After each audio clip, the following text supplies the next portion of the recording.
دیکھیے،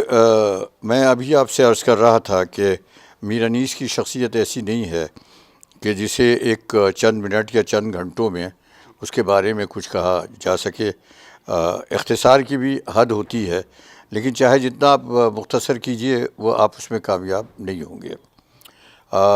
میر انیس کے بارے میں میں میر نفیس مرحوم جو ان کے صاحبزادے تھے، جب ان کا انتقال ہوا تو انہوں نے فارسی میں ایک قطعہ کہا تھا، کچھ اشعار کہے تھے۔ چونکہ میں نے اسے لکھ لیا ہے، اسے اگر آپ اجازت دیں تو میں اسے پڑھ دوں، تو کیونکہ اس میں ان کی شخصیت کا پتہ چلتا ہے۔ جیسے مثال کے طور پر جب مولانا محمد حسین آزاد شمس العلماء کا انتقال ہوا، جو کہ میر انیس کے کانٹمپوری ہمعصر تھے، تو اس وقت اس کے بعد حالی نے ان کے اوپر ایک ان کی تاریخ وفات کہی تھی،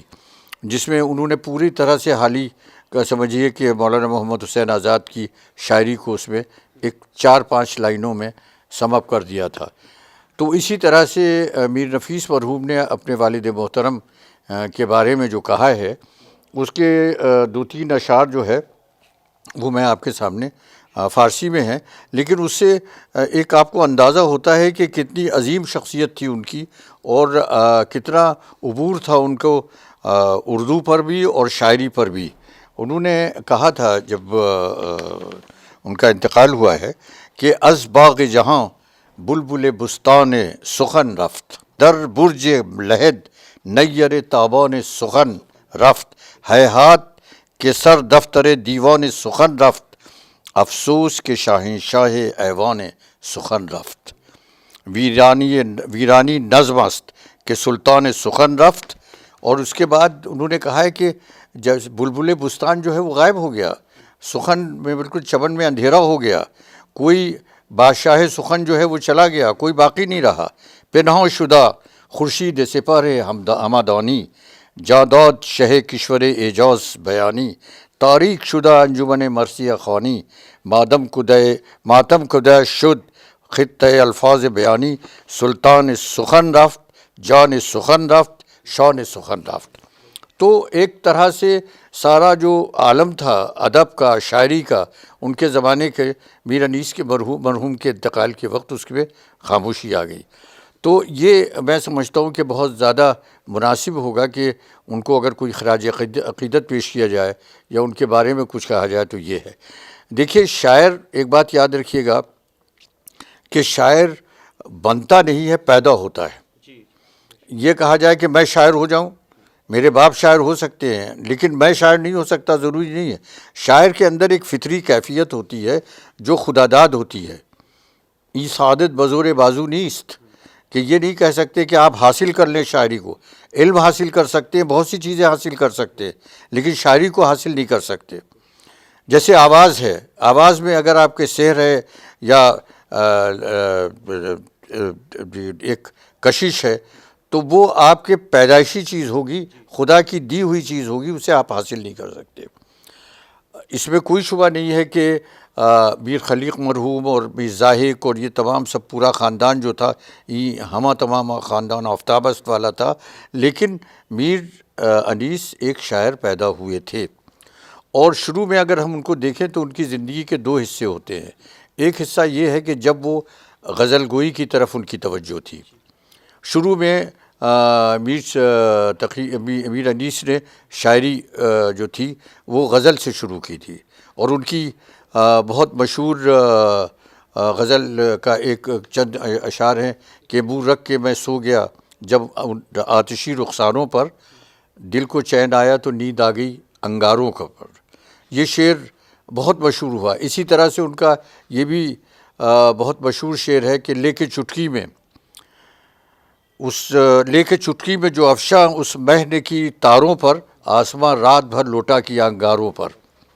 تو میر زاہد نے ایک مرتبہ مولانا شمس العلماء آزاد لکھتے ہیں کہ ایک مرتبہ میر زاہد نے ان کی غزل سنی اور کہا کہ میاں بس اب غزل کو سلام کرو، غزل کو سلام کرو۔ تو 2 معنی نکلتے ہیں، یعنی غزل کو سلام میں بدل دو یا غزل کو ہمیشہ کے لیے رخصت ہو لو اس سے۔ میر انیس مرحوم نے اس کے بعد سے پھر غزلیں کہنا بند کر دیں اور انہوں نے اپنی ساری توجہ جو تھی وہ مرکوز کر دی غزل پر، مرثیے پر، اور مرثیے کو ایک نیا رخ دیا۔ ان کی پیدائش یہ لوگ جب نیشاپور سے آئے، یہ لوگ سب سیٹل ہو گئے تھے، آپ کو پتہ ہے کہ بنگلے میں یہاں فیض آباد میں، جب نواب آصفالدولہ بہادر کے زمانے میں، اور اس کے بعد یہ تو بعد میں آئے، یہ خاندان بھی فیض آباد سے لکھنؤ آیا، تو یہاں پر اس وقت مرزا دبیر کا پورا جلوہ تھا اور ہر طرف مرزا دبیری کے مرثیے کی چرچا تھی۔ میر انیس نئے نئے آئے ہوئے تھے، تو ایسے موقع پر جہاں پر پوری طرح سے ہر چیز جو ہے مرزا دبیر مرحوم کے کنٹرول میں ہو، اپنی ایک اسٹیبلش جسے انگریزی میں کہتے ہیں کہ کرنا بہت مشکل تھا، لیکن دھیرے دھیرے انہوں نے اپنے وہ کیا اور آخر میں ایک بہت ہی نمایاں جگہ جو تھی انہوں نے حاصل کر لی، اور پھر مرزا انیس اور دبیر کا موازنہ ہونے لگا، یہاں تک کہ میر انیس کو کہنا پڑا کہ لگا رہا ہوں مضامین نو کے پھر انبار، خبر کرو میرے خرمن کے خوشہ چینوں کو، تو یہ کہنا پڑا ان کو کہ لوگ جو ہیں وہ ہمارے مرثیے جو ہیں وہ اب لینے لگے ہیں، ہماری نظم سے استفادہ کرنے لگے ہیں، اور ان کی شہرت خالی یہاں لکھنؤ، اودھ یا اس اطراف میں نہیں بلکہ حیدرآباد اور ہر جگہ پر پہنچی،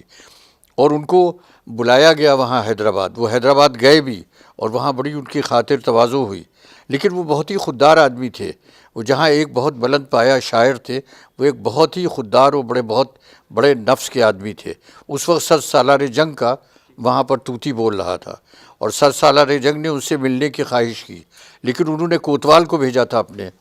کہ جا کے انہیں بلا لو، ان سے کہو کہ میں ان سے ملنا چاہتا ہوں، انہوں نے ملنے سے انکار کر دیا کہ کوتوال آئے تھے تو انہیں یہ نہیں اچھا لگا کہ کوئی اس کے ذریعے سے مجھ سے بات چیت ہو رہی ہے۔ تو میر انیس کی شاعری کو اگر سمجھنا ہے تو میر انیس کے لیے میں مختصر طور سے آخر میں یہی کہہ سکتا ہوں کہ میر انیس اردو کے شیکسپیئر تھے، میر انیس سنسکرت کے کالیداس تھے، میر انیس تلسی داس تھے، جو مقام ان لوگوں کا تھا، جس طرح سے انہوں نے زبان کو اور پوری طرح سے اپنے قابو میں لے لیا تھا، جو شہرت ان کی تھی اور جو عظمت اور فضیلت ان لوگوں کی تھی ویسے ہی میر انیس کی تھی۔ جیسے میں نے کہا کہ یہ تو چند جملے ہیں جو میں ان کے ایک طرح سے عقیدت کے طور سے پیش کر رہا ہوں، لیکن ان کی شاعری کا جہاں تک تعلق ہے وہ اتنا کم وقت میں یہ ممکن نہیں ہے کہ اس کے بارے میں کچھ کہا جا سکے۔